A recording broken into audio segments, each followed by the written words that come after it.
जा बच्चा, तेरी सारी मनोकामना पूरी होगी। तू जो चाहता है वही होगा।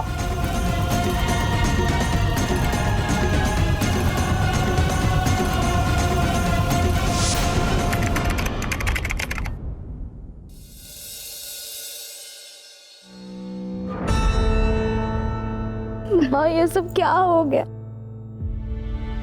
पापा की इतनी तबीयत खराब थी और किसी ने मुझे बताना भी जरूरी नहीं समझा। 4 दिन पहले तो वो सही थे, अचानक से 4 दिन के बाद ऐसा क्या हो गया जो उनकी तबीयत खराब हो गई? उनके होठों के नीचे काले काले धब्बे भी थे। माँ, क्या हो गया भैया? किसी ने उन्हें डॉक्टर से क्यों नहीं दिखाया? क्या हुआ ये तो किसी को भी नहीं पता, लेकिन जिसकी वजह से हुआ है ना, उसे मैं छोड़ूंगा नहीं।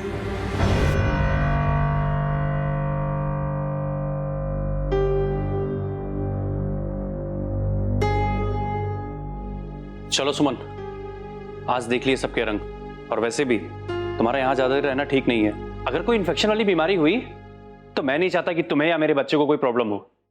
चलो यहाँ से। ये कैसी बात कर रहे दामाद जी आप?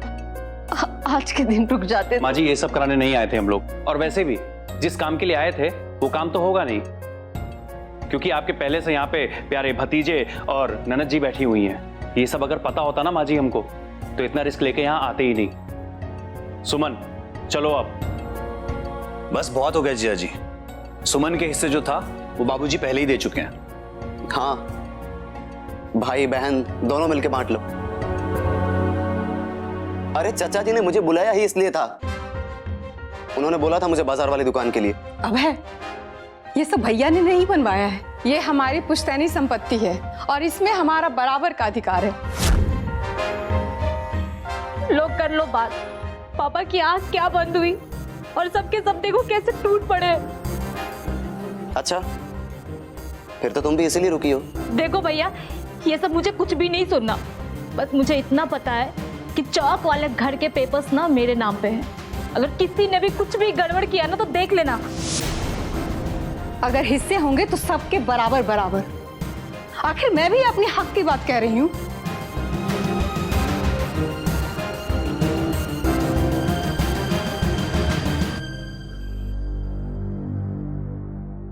देखो भैया, ये लोग कैसे यहाँ पे जमे हुए हैं अपने हिस्सा लेने के लिए, लेकिन तुम ना बिल्कुल अड़े रहना, और जो भी हिस्सा होगा वो सिर्फ और सिर्फ हम दोनों में बटेगा और किसी में भी नहीं। मुझे पता है, तुम चिंता मत करो, मैं सब संभाल लूंगा। वो सब बाद में देखना, पहले अपने घर की हालत देखो, क्योंकि पिताजी को जो बीमारी थी वो नॉर्मल नहीं लगती, वरना सिर्फ 4 दिन में ऐसे। उन्हें कोई बीमारी थी ही नहीं, मुझे ओझा ने बताया था, बस किसी के बुरे कर्मों का नतीजा था। पर चिंता मत करो, मैंने ओझा को बोला है पूजा करने के लिए, और देखना सब ठीक हो जाएगा। और तुम्हारा रात भर रुकने का इरादा है क्या यहाँ पे? चलो आओ।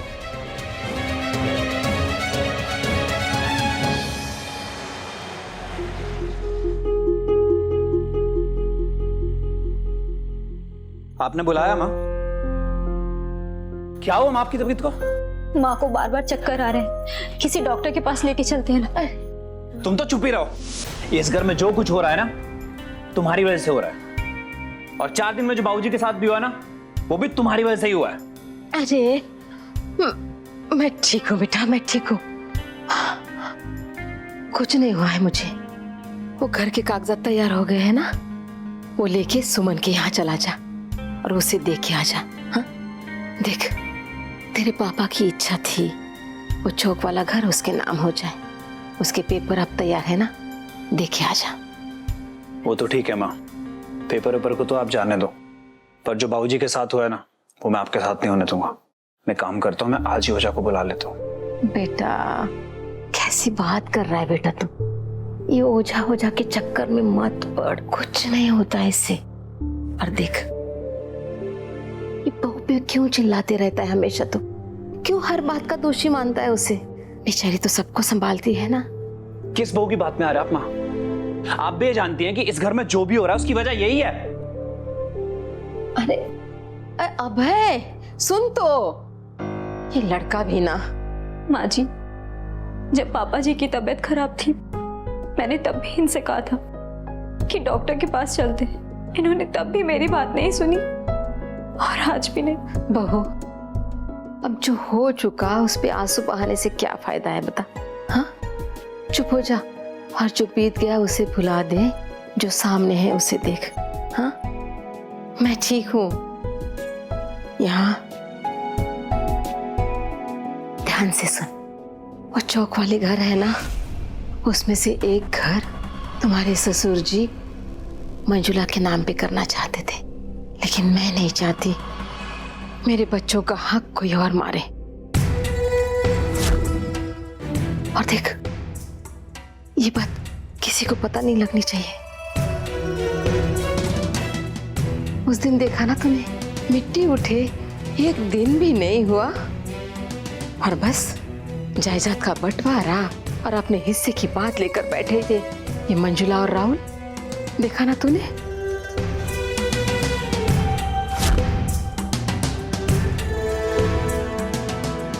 भाभी प्रसाद लीजिए। वो मंदिर से आ रही हूँ।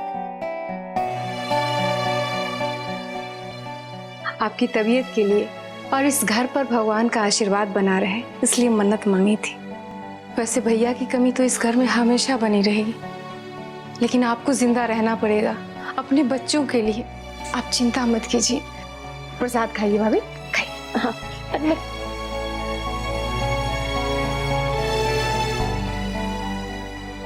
भाभी उस दिन जो कुछ भी हुआ, आप उन सारी बातों को भूल जाइए। आप बुरा मत मानिए। वो क्या है ना कि हम चाहते हैं कि बाबूजी का जो कुछ भी है उसमें से फूल ना सही एक पंखुड़ी भी हमें मिल जाता तो हम उसे प्रसाद समझ के ग्रहण करते। अरे बेटी जाओ, हम दोनों ननद भाभी के लिए 2 कप चाय बना कर ले आओ। जाओ जल्दी से।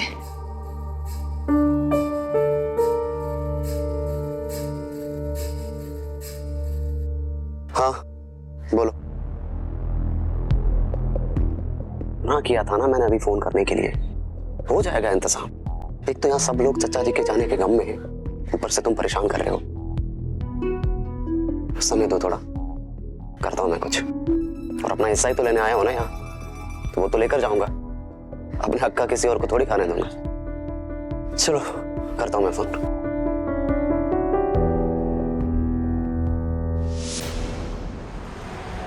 तुम ना हेल्दी चीजें खाओ, अच्छा खाओगी, तुम्हारे सेहत के लिए अच्छा रहेगा और हमारे बच्चे के लिए भी फायदेमंद है। और सबसे बड़ी बात, जब बाहर निकलोगी ना, कम से कम सुबह और शाम अगर टहल लोगी ना, तो तुम्हारे लिए भी अच्छा है, हमारे बच्चे की सेहत के लिए भी अच्छा है। थोड़ा सा टाइम निकलना है बस। और तुम ना सुमन, अपने घर जाना भी बंद करो। पता नहीं कौन सी बीमारी फैली हुई है, मुझे बिल्कुल भी अच्छा नहीं लगता। सुमन सुमन सुमन सुमन सुमन क्या हुआ? सुमन सुमन पैसा उठाइए जरा, डॉक्टर के पास ले चलना पड़ेगा। चलो चलो चलो चलो।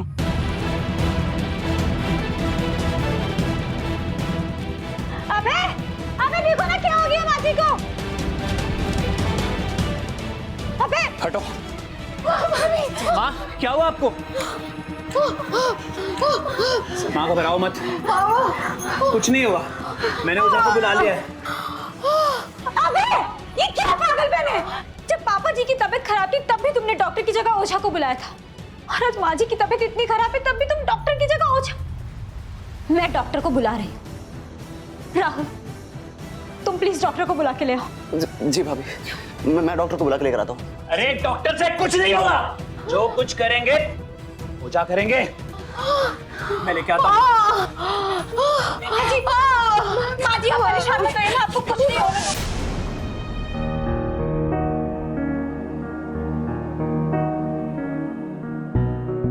देखिए, अभी इनकी कंडीशन को देख के तो कुछ कहा नहीं जा सकता। मैंने इंजेक्शन दिया है तो कंडीशन थोड़ी नॉर्मल रहेगी। हो सकता है स्ट्रेस की वजह से इनकी तबीयत खराब हो गई हो। मैं कुछ दवाइयां लिख देता हूं, आप लोग दे दीजिएगा, और कुछ टेस्ट्स भी करवाने हैं। लेकिन मेरी सलाह रहेगी आप इनको जल्द से जल्द किसी सुपर स्पेशलिटी हॉस्पिटल में एडमिट करवा दीजिए। वो क्या है, जब घर में एक केस हो गया हो तो कोई चांस नहीं लेना चाहिए।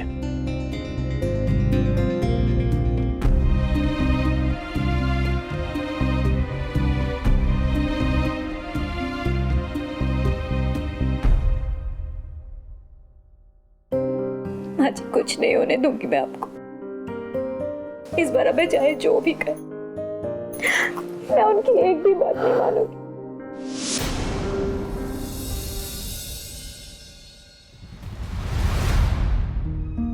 बाबा जी, मेरी माँ की भी तबीयत खराब हो गई है। आपने सही कहा था, इस घर पे एक साया मंडरा रहा है। मुझे इस लड़की से शादी नहीं करनी चाहिए थी। मैंने अपने बाबूजी की भी नहीं सुनी। ये सब मेरी गलती है। ये सब मेरी वजह से हुआ है। मदद करिए बाबा जी, कुछ कीजिए। आपने सही कहा था, ये डॉक्टर वॉक्टर कुछ नहीं कर सकते, इनसे कुछ नहीं होगा। कुछ कीजिए, कुछ मदद कीजिए।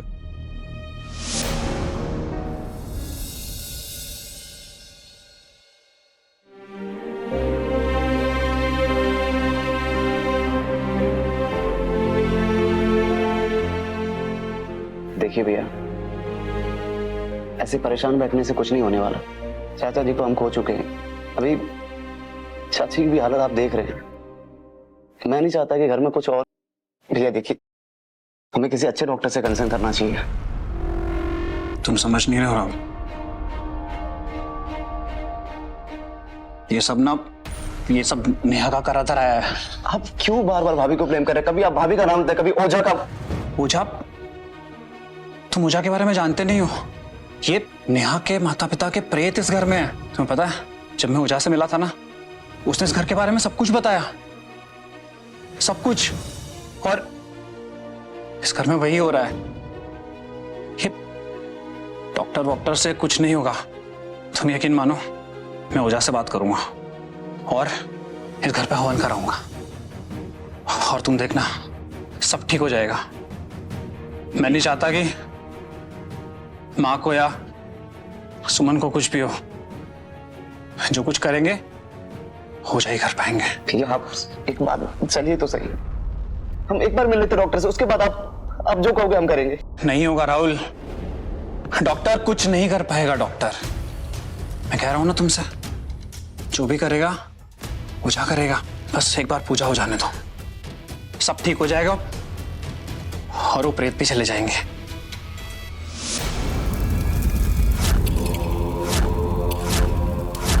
बस हट। प्रेत बस हट।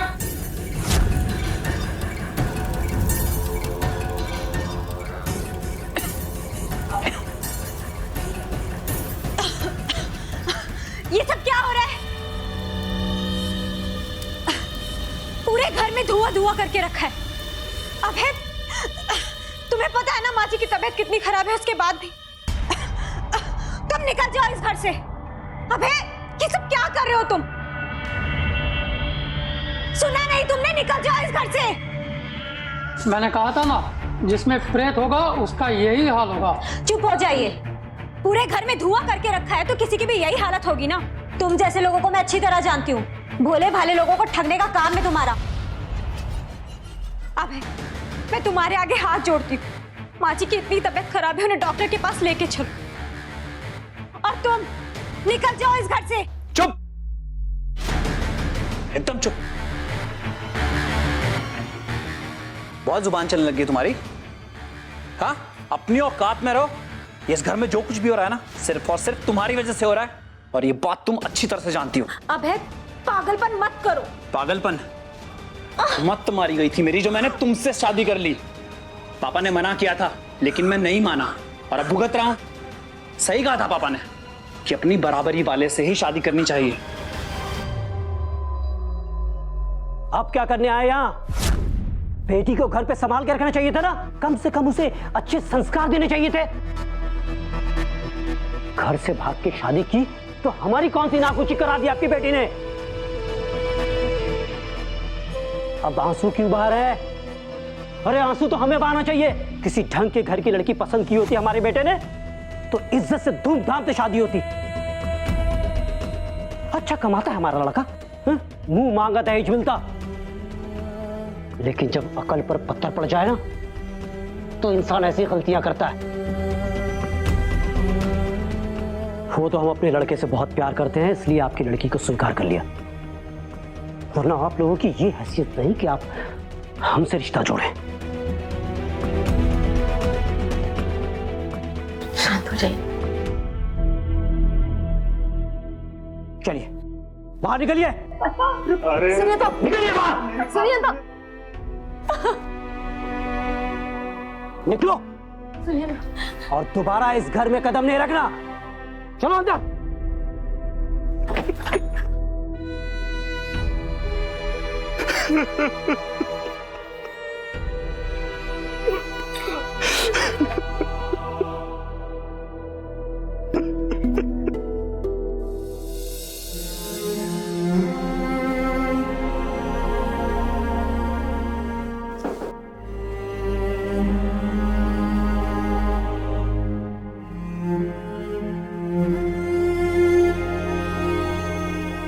खीर है, खा लो।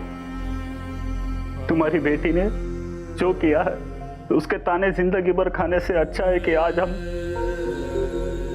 एक ही बार खाके सब कुछ यही खत्म कर देंगे।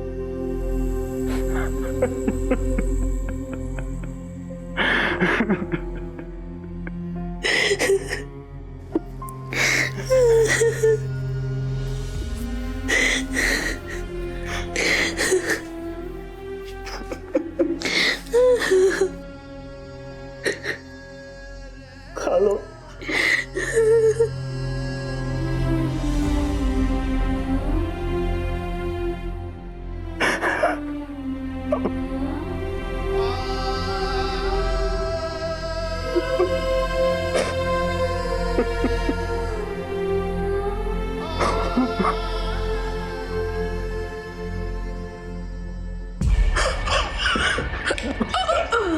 अबे प्लीज मेरी बात समझो, हम बाबूजी को पहले ही खो चुके हैं। मैं माँ को खोना नहीं चाहती। प्लीज उन्हें डॉक्टर के पास ले चलो प्लीज। एकदम चुप। मेरे घर वालों से दूर रहो। मुझे क्या करना है मुझे अच्छी तरह से पता है, समझी? निकलो यहां से। चलिए ओझा जी शुरू कीजिए।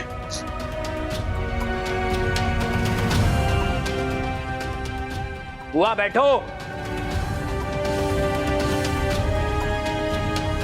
थोड़ी क्रिटिकल सिचुएशन है और ऊपर से प्रेग्नेंट भी है, लेकिन हम अपनी safe of line treatment follow कर रहे हैं, लेकिन वाइटल गिरता जा रहा है ये समझ में नहीं आ रहा है। अच्छा इससे पहले इन्हें कभी इस तरह की प्रॉब्लम हुई है? नहीं नहीं डॉक्टर साहब, ऐसी कोई प्रॉब्लम नहीं हुई और नॉर्मल गायनी चेकअप रेगुलर चल रहे हैं और अभी पिछले हफ्ते तो सारे टेस्ट हुए हैं, सब कुछ नॉर्मल था सर। हाँ लेकिन सर कुछ टाइम पहले इनके पिताजी को ऐसी ही बीमारी हुई थी और उनके होंठ भी इसी तरह काले पड़ रहे थे, उन्हें भी सांस लेने में तकलीफ हो रही थी और वो सिर्फ 4 दिन में उनकी डेथ हो गई सर। और अभी ऐसे ही इनकी मम्मी को भी यही तकलीफ हो रही है सर। इस तरीके से सिम्टम उनको भी दिख रहे हैं सर। अच्छा आप उनके मदर की रिपोर्ट मंगवा दीजिए, शायद उससे कुछ पता चल जाए।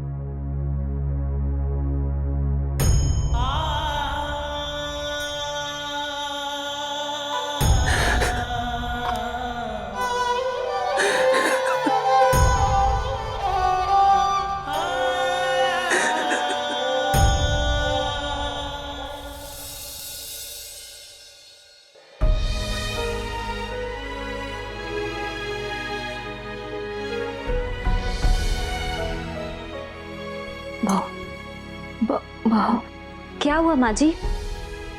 कुछ कहना है आपको? भाभी, नेहा, ये क्या पिला रही हो भाभी को?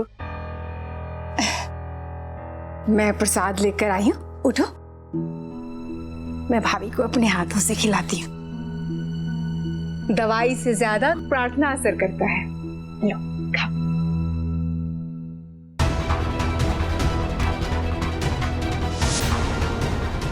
हाँ, तेरी वजह से मेरी बीवी की जान खतरे में है। तूने बाबूजी को भी डॉक्टर को नहीं दिखाया। पता नहीं कौन सा रोग लगा है सबको।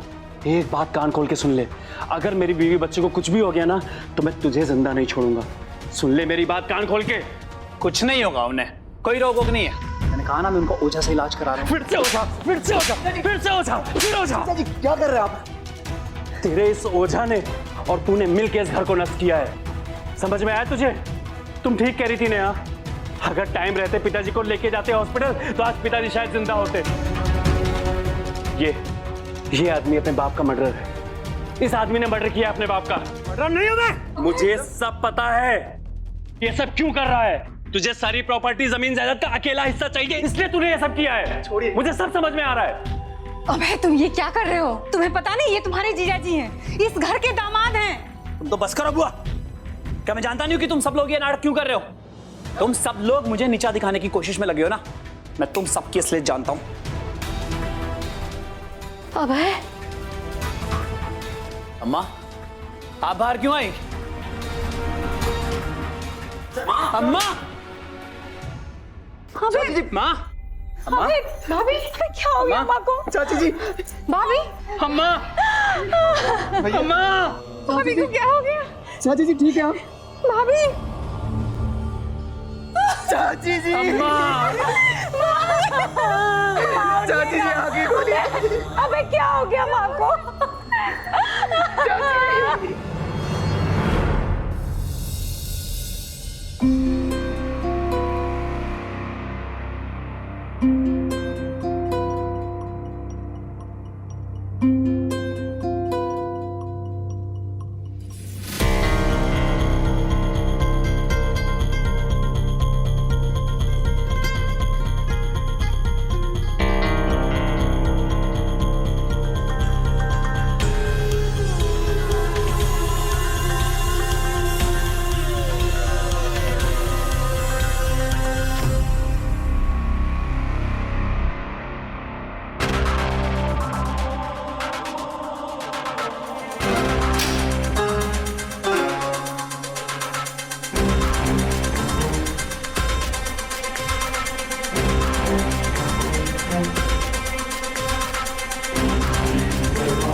इतनी रात को माझी के कमरे में क्या कर? कुछ नहीं, मैं अपना कुछ सामान ढूंढ रहा था। तो मिला सामान? तुमसे मतलब? तुमने काम से काम रखो।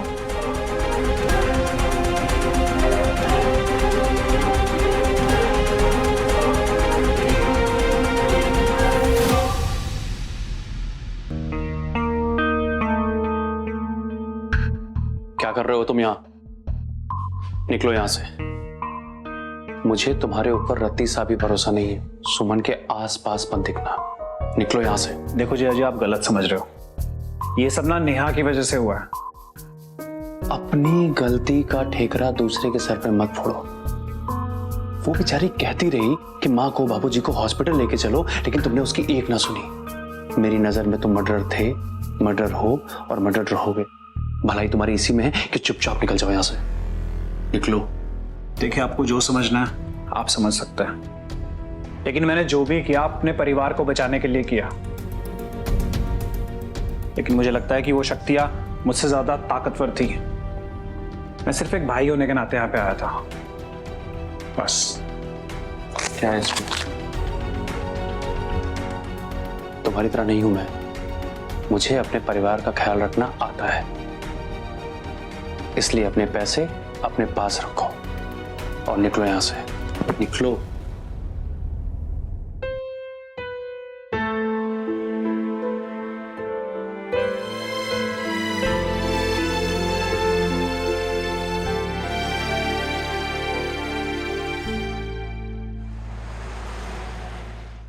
बुआ जी प्लीज रुक जाइए ना। मत जाइए बुआ जी, अभी तो सुमन दीदी की भी तबीयत ठीक नहीं है, कम से कम उनके हॉस्पिटल से आने तक रुक जाइए प्लीज। बुआ जी चले? हाँ राहुल, बुआ जी कहीं नहीं जाएंगी, मत जाओ बुआ जी प्लीज। वैसे तो मुझे यहाँ रुकना ही चाहिए, लेकिन जो कुछ हो रहा है इस घर में वो सोचकर ही बहुत डर लग रहा है। भैया भाभी, और लगता है अब मेरा ही नंबर। बुआ जी आप भी भैया की तरह मत सोचिए।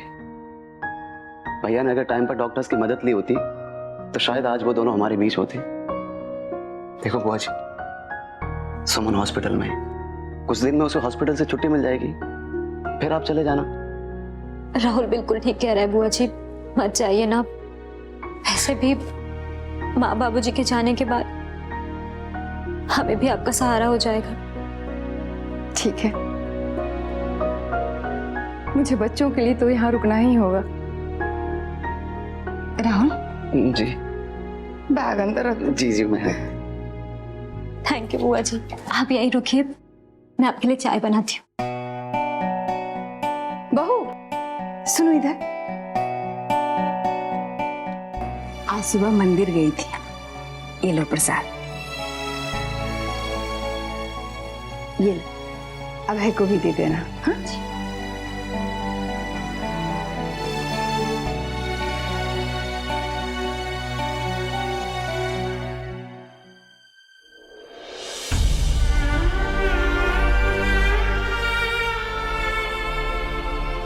I am sorry.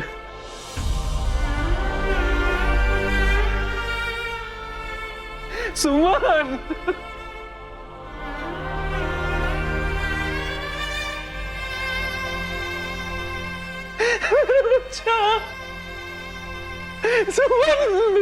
सुमन उठो ना सुमन।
सुमन सुमन नहीं रही।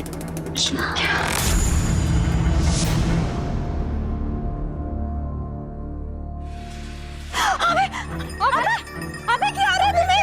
अबे राहुल, राहुल पानी लेके आओ।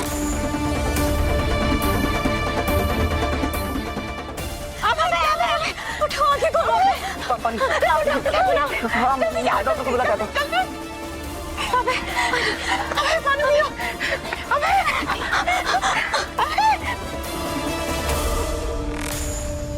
मैंने इन्हें अभी इंजेक्शन दे दिया है तो कुछ देर तो आराम रहेगा, लेकिन आप इन्हें तुरंत किसी अच्छे हॉस्पिटल में एडमिट करवाइए। कुछ दवाइयां मैंने लिख दी हैं, वो भी आप इन्हें दिलवाइए।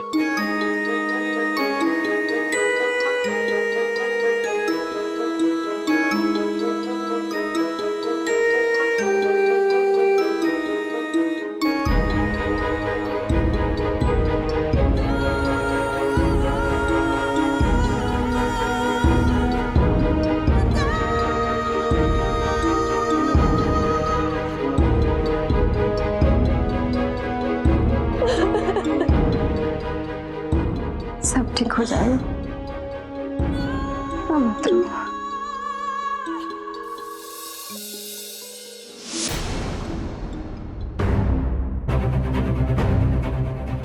नहीं नहीं नहीं, इस घर में साया है। मैं यहाँ नहीं रहूंगा, मैं यहाँ नहीं रहूंगा, नहीं रहूंगा, नहीं रहूंगा।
चुप हो जा बच्चा।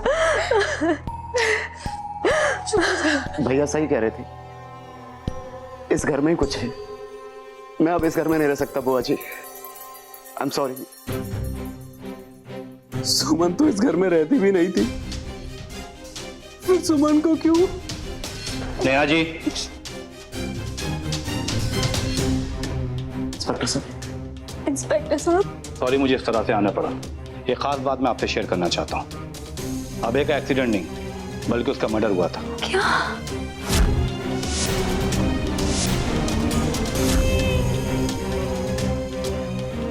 अभी की पोस्टमार्टम रिपोर्ट आई है और रिपोर्ट के अनुसार उसकी बॉडी में एक खास तरह का केमिकल मिला गया। उसे आप स्लो पॉइजन भी कह सकते हैं। उसी की वजह से उसके होंठ काले पड़ गए थे। इंस्पेक्टर साहब, बाबूजी और माताजी और सुमन को भी तो इसी तरीके के सिम्टम्स थे, तो क्या उन्हें भी? देखिए, अभी कुछ कहा नहीं जा सकता। ये एक मर्डर केस है, इसलिए मुझे आपके पूरे घर की तलाशी लेनी पड़ेगी। लेकिन हमारे घर की तलाशी क्यों? और हमारे घर का कोई मेंबर ऐसा क्यों करेगा इंस्पेक्टर साहब? देखिए, हमें हमारा काम करने दीजिए, ठीक है? घर का कोना कोना छान मारो, जाओ देखो।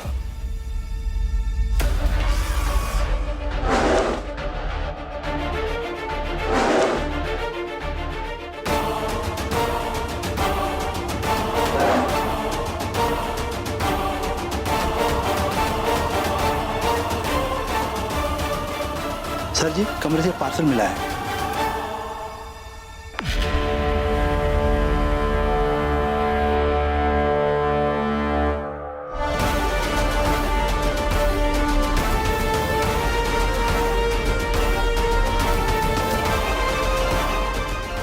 ये पार्सल तुम्हारे नाम है और ये वही पॉइजन है जो अबे की बॉडी से पाया गया है।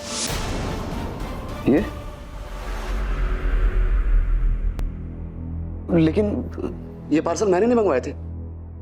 ये तो भाभी के थे। भाभी मंगवाती थी ये पार्सल मेरे नाम से। शर्म नहीं आती तुम्हें ये सब करते हुए? और अब झूठ बोल रहे हो। नेहा जी, अब ये सच हवालात में बोलेगा। ले चलो इसे। नहीं, इंस्पेक्टर साहब, मुझे फंसाया जा रहा है सर, मुझे फंसाया जा रहा है। मैंने ऐसा कुछ नहीं किया सर।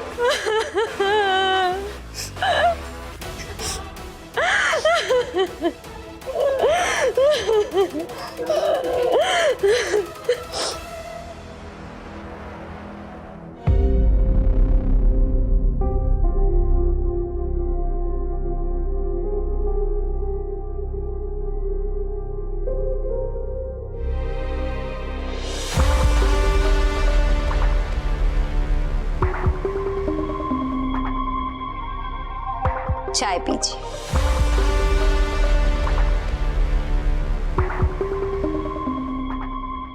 इस चाय में वो वाली दवाई तो नहीं मिलाई है ना? नहीं, मैं अपने पार्टनर्स के साथ धोखा नहीं करती। और वैसे भी बहुत सारी प्रॉपर्टी छोड़ के गए हैं मेरे ससुराल वाले, काफी है हमारे लिए। और आपको भी आपका हिस्सा पूरा मिलेगा। चाय पीजिए।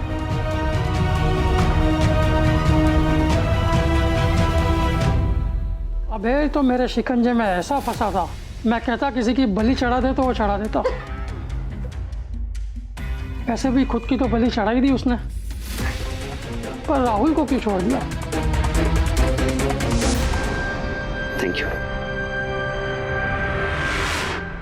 पार्सल मेरे नाम से कभी किसने मंगाया? कौन मंगाया?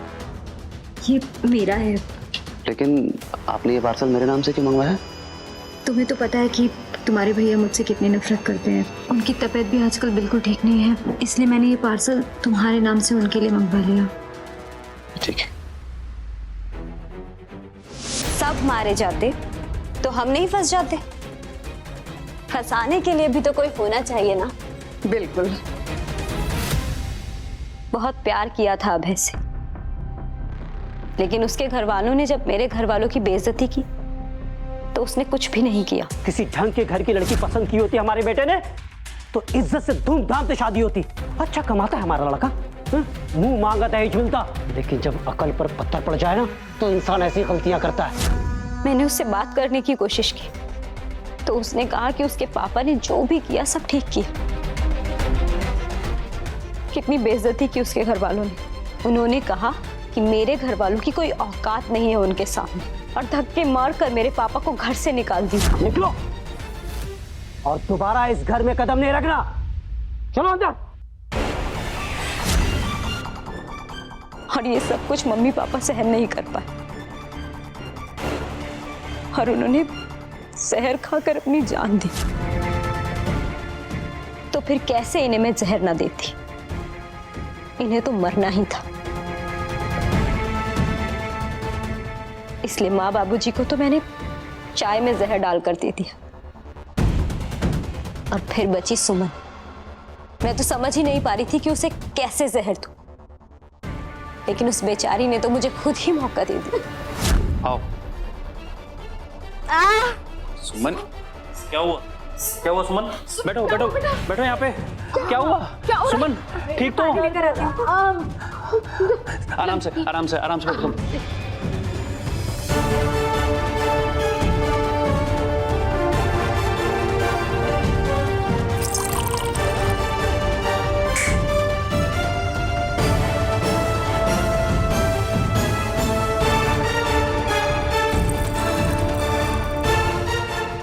सब ठीक हो जाएगा, लंबी सांसें लो।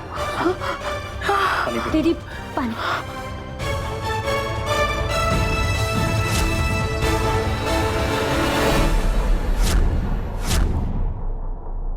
I am sorry. भाई अगर मेरे चंगुल में ना फंसता तो विजलाल को लेके हॉस्पिटल पहुंच जाता। डॉक्टर वॉक्टर कोई नहीं बचा सकता तेरे बाप को। साया है साया।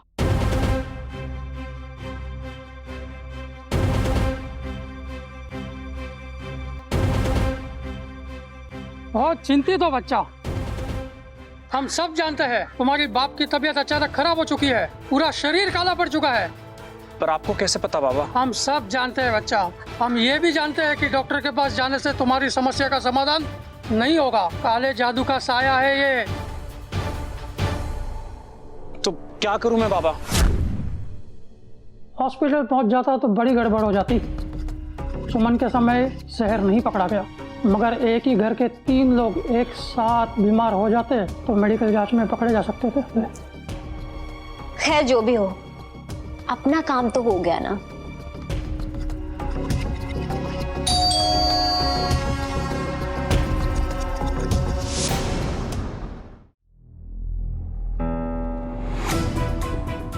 मैं देखती हूँ।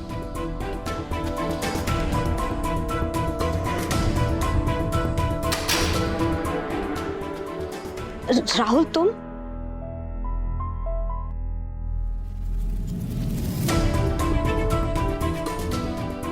अच्छा हुआ राहुल तुम आ गए।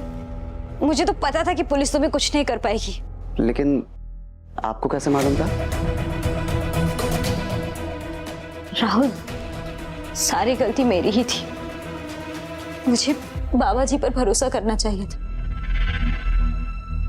जब पुलिस तुम्हें लेके गई तो मैंने बाबा जी को फोन किया और उन्होंने कोई क्रिया की और बताया कि पुलिस तुम्हें छोड़ देगी। काश मैंने अभय की बात मानी होती तो। कोई बात नहीं भाभी, जो होना होता है उसे कोई रोक थोड़ी सकता है। लेकिन ये चमत्कार कैसे हुआ? पुलिस तुम्हें कैसे छोड़ दी? पता नहीं बुआ जी, पहले कह रहे थे कि उस दवाई की वजह से भैया की जान गई है, लेकिन बाद में जब रिपोर्ट्स आई तो पता चला कि वो दवाई थी नहीं, भैया की बॉडी में कोई और दवाई थी, तो छोड़ दिया पुलिस वालों ने। ये सब ओझा बाबा जी का चमत्कार है। मैं तुम्हारे लिए चाय बना कर लाती हूँ। हाँ बैठो ना।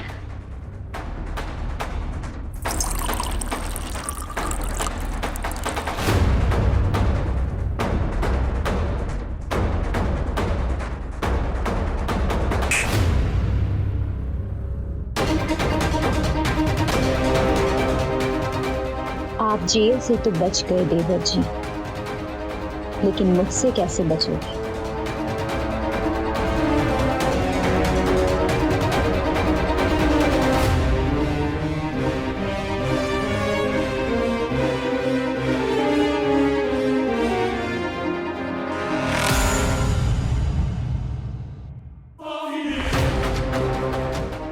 अरे नेहा जी, एक ही कप चाय लेके आया। कांस्टेबल, इनके हाथ से चाय का कप ले लो और लैब में जांच के लिए भेजो। आई एम श्योर इसमें ही वही दवाई मिलाई होगी। और तुम किचन में जाके देखो कुछ मिलता है क्या।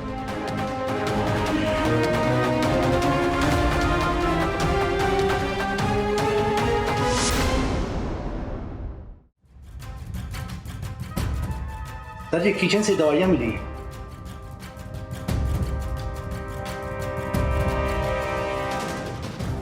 तो नेहा जी, आपकी चोरी तो पकड़ी गई,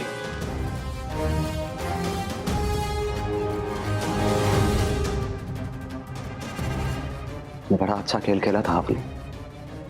वो जहर आपने मेरे नाम से मंगवाया ताकि आगे जाके कोई बात नहीं निकले तो मैं पकड़ा जाऊं। पर थैंक्स टू इंस्पेक्टर साहब, जिन्होंने मुझे एक मौका दिया, क्योंकि मैं जानता था कि अगर मैं सीधा घर आया ना तो आप मुझे भी अपने रास्ते से हटाने की उसी तरह से कोशिश करेंगी जिस तरह से बाकी लोगों को हटाया। पर अफसोस क्या पकड़ी गई। मैं तुझे छोड़ूंगी नहीं। शर्म आनी चाहिए नेहा तुम्हें। कितना भरोसा किया हम लोगों ने तुम पर। मैंने कभी सपने में भी नहीं सोचा था कि तुम ये सब करोगी।